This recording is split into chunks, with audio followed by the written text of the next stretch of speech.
Herod the villain has been the focus of our devotions this week.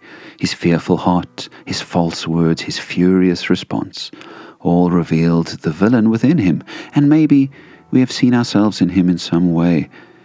Herod was actually an excellent politician in some senses. In fact, one commentary I read said that everything he touched diplomatically turned to gold. He was a very good politician and actually did a lot of good in society.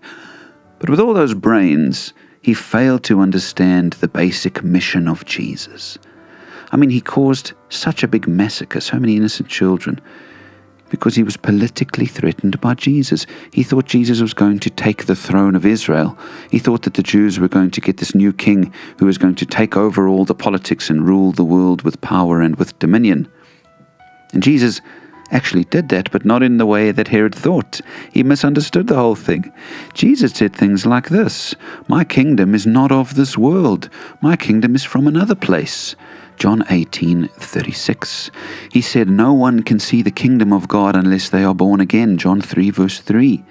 He said the coming of the kingdom of God is not something that can be observed, nor will people say, "Here it is," or "There it is," because the kingdom of God is in your midst.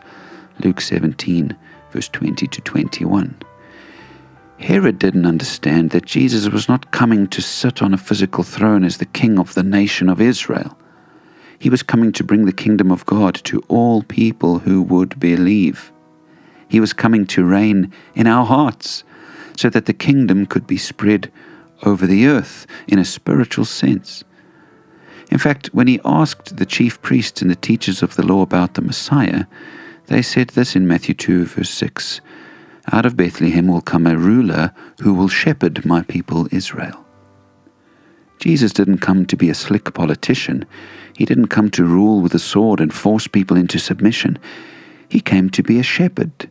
And if Herod had known this, perhaps he wouldn't have done all those terrible things. How do you see God? Do you see God as a tyrant waiting for people to step out of line so he can strangle them back into submission? Or do you see God as a shepherd, as a good shepherd, who leads and guides his sheep as they live their life? What Herod didn't know was that this same Jesus could have been his shepherd and changed his life for the better. He could probably even have kept his job and started doing it with a new godly focus if he had taken the time to understand what the Messiah was all about. This little child, Jesus, of whom Herod was so afraid, grew into a great leader, the greatest leader of all time. But he was a servant leader, a leader who washed his disciples' feet, a leader who went to the cross, who died so that his followers could have full life and could be reconnected with God. Don't make the mistakes Herod did. Put your faith in the Christ child and be redeemed today. Have a great weekend, my friends. Thank you for supporting this work, and take care.